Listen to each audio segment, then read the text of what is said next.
Once again, very warm good morning. This is Vishwajit Kumar alias English के जादूगर. Today, once again, I am going to discuss more about sentence arrangement.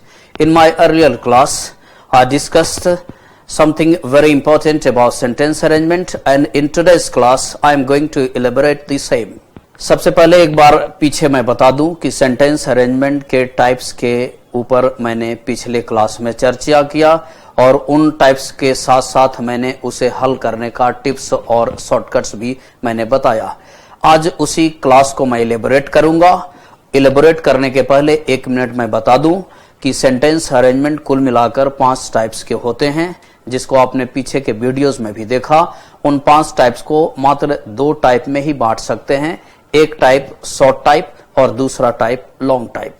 Short type उस type को बोलते हैं जिसमें first sentence के first letter, first sentence का पहला वर्ड का पहला लेटर केवल कैपिटल से स्टार्ट हो और बाकी उसी पैराग्राफ का जितना भी फर्स्ट वर्ड का पहला लेटर है वो सब स्मॉल से स्टार्ट हो, उसे शॉर्ट टाइप कहेंगे। या जिस वाक्य के अंत में कोई कॉमा कोई फुल स्टॉप नहीं हो वो टाइप शॉर्ट टाइप मान लिया जाएगा।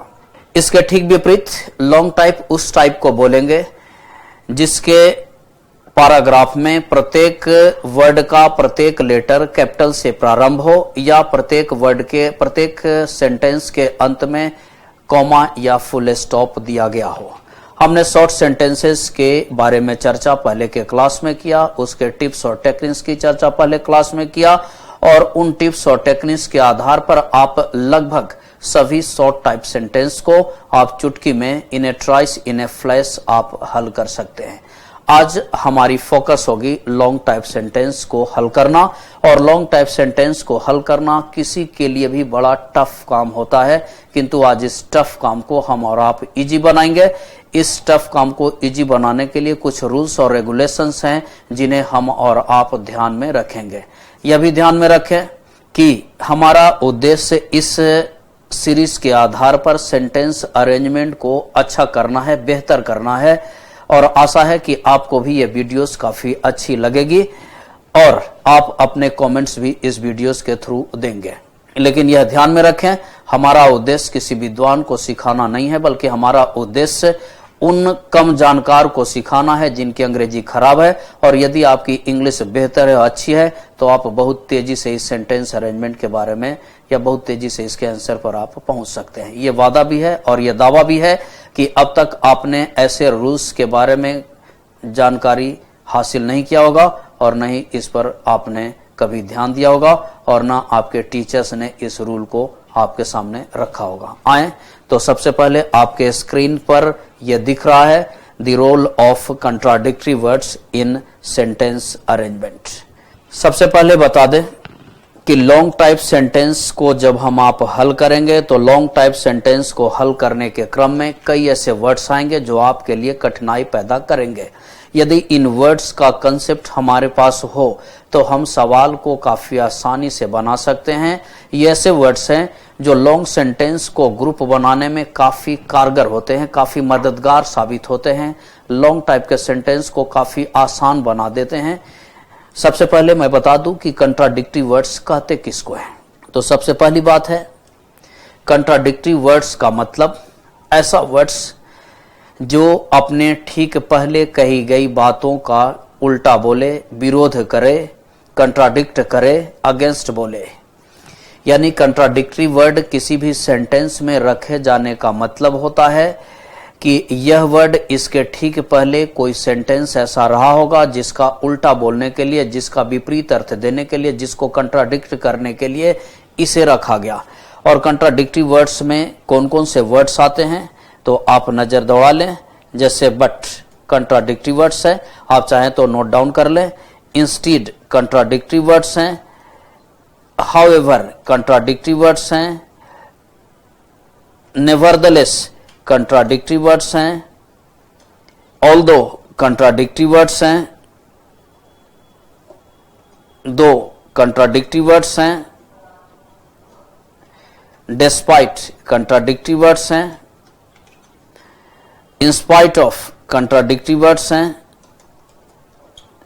8 कंट्राडिक्टरी वर्ड्स हैं, on the one hand contradictory words हैं, on the other hand contradictory words हैं, और इसी तरह से बहुत सारे कंट्राडिक्टरी वर्ड्स हैं। आप चाहें तो इसके विशेष लिस्ट हमारी बुक्स सेंटेंस अरेंजमेंट अब मुट्ठी में किरण प्रकाशन से खरीद सकते हैं और अध्ययन कर सकते हैं। अब आगे बढ़ने के पहले मैं इन्हीं कंट्राडिक्टरी वर्ड्स के ऊपर आपके कॉन्सेप्ट्स को क्लियर कर देता हूं।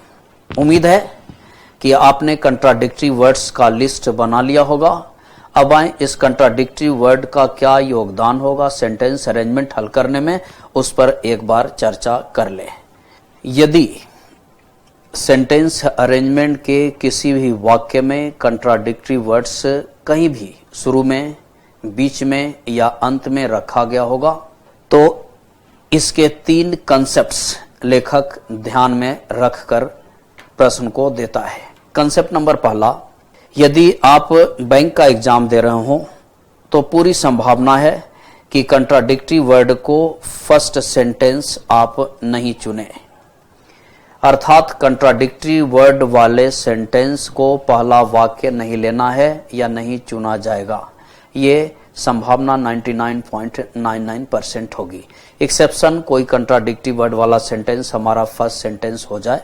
अगर एसएससी सीजीएल जैसा 2018-17 का एग्जाम जो 18 में हुआ, मेन में आप देखेंगे जिसमें 4 सेंटेंसेस था PQRS, इसमें से हमें कोई एक सेंटेंस वाला चुनना था।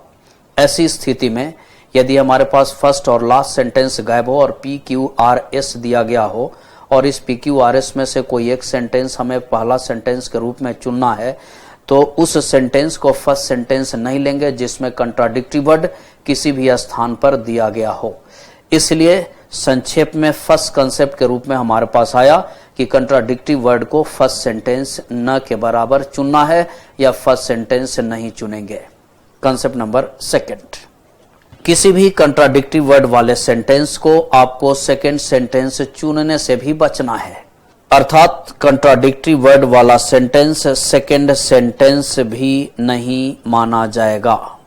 किंतु अपवाद भी साथ साथ ध्यान में रखें, किसी भी कंट्राडिक्टरी वर्ड वाले सेंटेंस को सेकंड सेंटेंस भी चुना जा सकता है जब ऐसा प्रतीत हो कि यह सेंटेंस फर्स्ट सेंटेंस का ठीक विपरीत अर्थ दे रहा है, फर्स्ट सेंटेंस का ठीक उल्टा अर्थ दे रहा है, फर्स्ट सेंटेंस को कंट्राडिक्ट कर रहा है। तब ऐसी स्थिति में इसे सेकंड सेंटेंस चुन सकते हैं, अन्यथा इसके सेकंड सेंटेंस के चुने जाने की संभावना भी काफी कम होती है।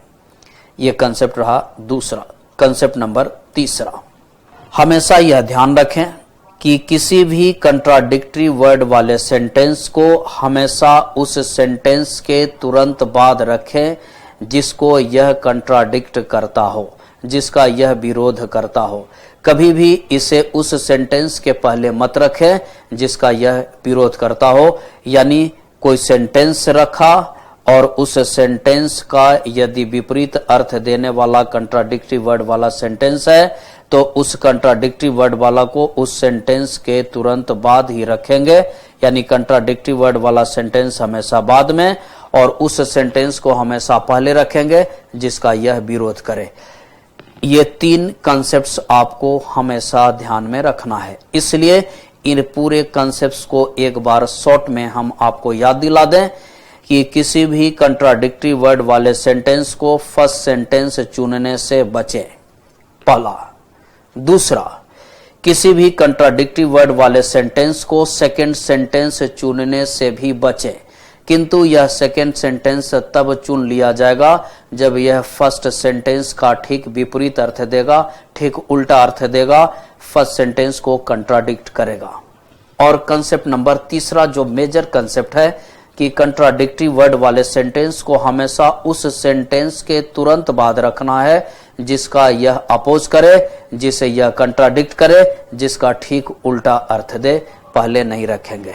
आए इन कंसेप्ट्स के आधार पर हम और आप एग्जाम्पल्स को ध्यान में रख ले या एग्जाम्पल्स हम आप कुछ देख ले।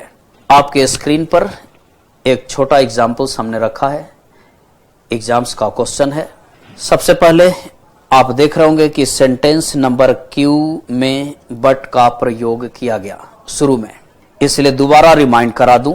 आपको केवल यह ध्यान में रखना है कि कंट्राडिक्टरी वर्ड वाला सेंटेंस एक वाक्य में किसी भी स्थान पर हो, शुरू में हो, बीच में हो या अंत में हो, कहीं भी हो, तो हमें उन 3 कॉन्सेप्ट्स को अप्लाई करना है, उन 3 कॉन्सेप्ट्स को ध्यान में रखना है। जैसे आप देख रहे होंगे कि सेंटेंस नंबर क्यू में बट आफ्टर इंडिपेंडेंस लिखा गया है। सबसे पहले लेखक ने जब ये स्टेटमेंट हमारे पास दिया इन वर्ड के साथ, तो दिमाग में ये बैठा लें कि बट आफ्टर इंडिपेंडेंस कहने का मतलब है कि इस सेंटेंस में कहीं न कहीं कोई और ऐसा वाक्य है जिसका ठीक उल्टा बोलने का काम इस क्यू सेंटेंस ने किया, या क्यू सेंटेंस के द्वारा उस सेंटेंस का ठीक विपरीत अर्थ देने के लिए लेखक ने इसे रखा।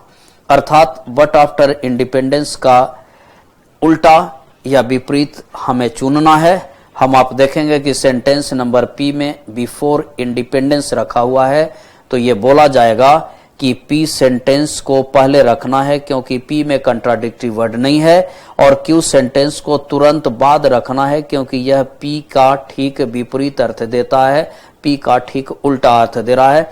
पी में जहां आजादी के पहले की बात है, क्यू में वहीं आजादी के बाद की बात है, इसलिए यह बोला जा सकता है कि इसमें पी और क्यू का एक ग्रुप बना लेंगे, और जब पी क्यू का ग्रुप बना लेंगे तो ऑप्शन पर आएंगे।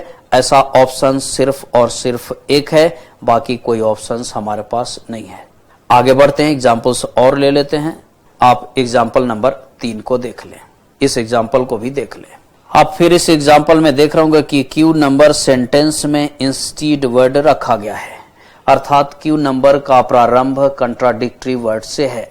फर्स्ट सेंटेंस आपके पास दिया हुआ है, आप देख रहे होंगे कि एग्जाम का क्वेश्चन है और लेखक ने ऑप्शंस को भी क्यू सेंटेंस से प्रारंभ नहीं किया, अर्थात एग्जामिनर भी आपको इस बात को इंडिकेट करता हुआ मालूम हो रहा है कि हमने क्यू सेंटेंस को क्यों सेकंड सेंटेंस के रूप में नहीं लिया, हमने क्यू सेंटेंस को क्यों ऑप्शंस में नहीं दिया।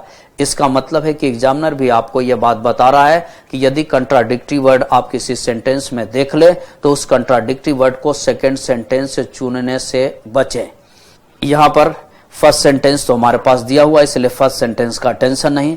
सेकंड सेंटेंस चूंकि क्यू ऑप्शन में नहीं है, यदि होता भी तो इसे हटा लेते, तो नहीं है। अब हमारा तीसरा कंसेप्ट है कि इंस्टीड आने का मतलब है कि यह वाक्य अपने पहले किसी अन्य वाक्य का उल्टा अर्थ देने के लिए रखा गया है।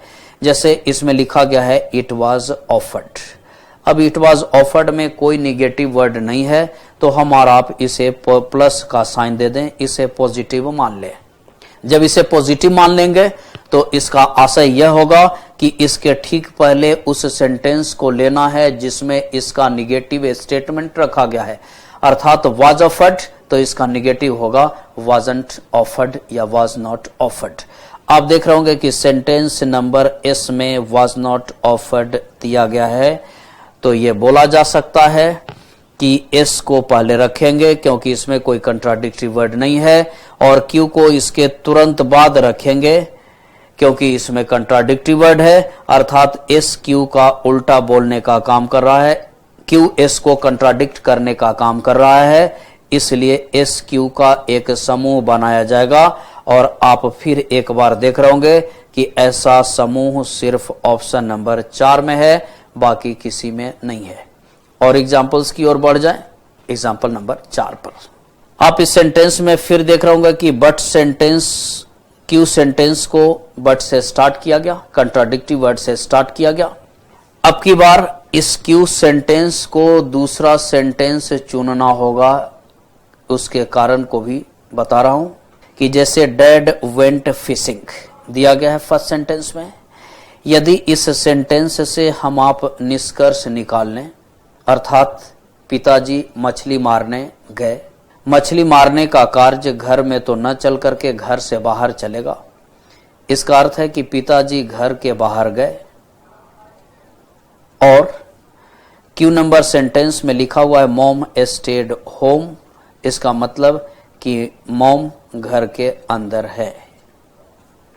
तो यह बोल सकते हैं कि सेंटेंस नंबर फर्स्ट का सेंटेंस नंबर क्यू ठीक उल्टा अर्थ देने का काम कर रहा है, या सेंटेंस नंबर फर्स्ट को सेंटेंस नंबर क्यू कंट्राडिक्ट करने का काम कर रहा है, और इसलिए कंट्राडिक्ट करने की स्थिति में सेंटेंस नंबर क्यू को ही सेकंड सेंटेंस के रूप में चुनेंगे, और ऐसा ऑप्शन सिर्फ आपके पास एक नंबर है। दोबारा मैं आपको बता दूं कि कई प्रश्न ऐसे होते हैं जिन प्रश्न को पढ़कर आपको कुछ निष्कर्ष पर पहुंचना होगा, आपको इन्फर करना होगा, आपको डिड्यूस करना होगा, आपको उसके कोड को डिकोड कर देना होगा। और कोड को डिकोड करने का मतलब मैं इस सेंटेंस से फिर समझा दूं। जैसे डैड वेंट फिशिंग, लेखक ने फर्स्ट सेंटेंस में डायरेक्टली यह नहीं लिखा कि पिताजी बाहर गए, किंतु हम और आप वेंट फिशिंग से यह निष्कर्ष निकाल सकते हैं कि पिताजी मछली पकड़ने या मछली मारने घर से बाहर गए। घर से बाहर गए, और जब सेंटेंस नंबर क्यू पर हम आप आ जाएं तो लिखा हुआ मॉम स्टेड होम, अर्थात मॉम अभी भी घर के अंदर है। एक आदमी घर के बाहर, एक आदमी घर के अंदर। बाहर और अंदर दोनों एक दूसरे का एंटोनिम है, दोनों एक दूसरे का अपोजिट है। इसलिए हमने क्या किया कि फर्स्ट सेंटेंस के बाद क्यू सेंटेंस को सेकंड सेंटेंस चुना, जबकि हमने बताया कि कंट्राडिक्टिव वर्ड को सेकंड सेंटेंस चुनने से बचना है। लेकिन साथ साथ यह भी बताया कि कंट्राडिक्टिव वर्ड को सेकंड सेंटेंस आप चुन सकते हैं कब, जब फर्स्ट सेंटेंस का ठीक विपरीत अर्थ दे तब। इसलिए हमारा क्यू से सेकंड सेंटेंस स्टार्ट होगा, ऐसा ऑप्शन सिर्फ एक ही है। ये एग्जाम का क्वेश्चन है, ऐसा मत समझें कि हमने अपने तरफ से ऑप्शन सेट कर दिया कि बार बार एक ही ऑप्शन में हमें काम चलाना पड़ रहा है। अगला भी आप देख लें, लिखा हुआ है India is a democratic country. फिर एक बार आप देख रहे होंगे सेंटेंस नंबर क्यू में बट फ्रीक्वेंट इलेक्शंस लिखा हुआ है। अब सबसे पहले हम और आप सेंटेंस नंबर एक में दिए गए कोड को डिकोड कर लें। अर्थात जैसे ही लेखक ने कहा कि India is a democratic country, इसका मतलब लेखक का आशय है कि भारत एक प्रजातांत्रिक देश है, और जैसा हम आप जानते हैं कि प्रजातांत्रिक देश होने के कारण अक्सर इलेक्शंस न होकर के कुछ वर्षों में या भारत के संदर्भ में 5 वर्षों में एक बार इलेक्शन होना चाहिए। किंतु सेंटेंस नंबर क्यू हमें कह रहा है कि बट फ्रीक्वेंट इलेक्शंस, यानी हमेशा इलेक्शंस, अक्सर इलेक्शंस। संक्षेप में ये बोलेंगे कि सेंटेंस नंबर एक में कुछ वर्षों के बाद इलेक्शंस करवाने की प्रथा दी गई है। स्पष्ट रूप से नहीं है, लेकिन निष्कर्ष तो निकाल सकते हैं। जबकि क्यू नंबर ठीक उसका उल्टा बोल रहा है, अक्सर इलेक्शंस। एक कह रहा है कि इलेक्शन आप डेमोक्रेटिक कंट्री है तो 5 बार एक बार, 5 वर्ष में एक बार करें, और एक कह रहा है कि अक्सर इलेक्शन होना चाहिए। अर्थात हम आप बोल सकते हैं कि सेंटेंस नंबर एक का सेंटेंस नंबर क्यू ठीक उल्टा अर्थ दे रहा है, विपरीत अर्थ दे रहा है। जहां प्रजातांत्रिक देश में अक्सर इलेक्शन नहीं होना चाहिए, वहीं क्यू नंबर अक्सर इलेक्शन की बात करके फर्स्ट सेंटेंस का उल्टा दिया, फर्स्ट सेंटेंस को अपोज करने का काम किया। ऐसी स्थिति में हमारा आंसर फिर एक बार क्यू से स्टार्ट होना चाहिए, अर्थात क्यू को सेकंड सेंटेंस चुन लेंगे। फिर एक बार और एग्जाम्पल देख लें। एग्जाम्पल नंबर 6 आप देख लें। आप देख रहे होंगे सेंटेंस नंबर पी में हाउएवर वर्ड रखा हुआ है, contradictory word. However did not stop the celebration. Sentence number S पर आ जाए, जिसमें चर्चा है हैवी रेन्स का। Thousands of devotees brave heavy rains to reach धर्मशाला, यानी भारी बारिश को चुनौती देते हुए बहुत सारे डिवोटीज धर्मशाला पहुंचे। ये लेखक इसी एस नंबर सेंटेंस में आपको कुछ संकेत डाल दिया। इस संकेत को यदि हम कोडिफाई कर लें या डिकोड कर लें तो निष्कर्ष ऐसा पहुंचेंगे कि बहुत भारी बारिश के कारण बहुत सारे डिवोटीज को धर्मशाला नहीं पहुंचना चाहिए था, या भारी बारिश के कारण डिवोटीज को धर्मशाला पहुंचना ही नहीं चाहिए था।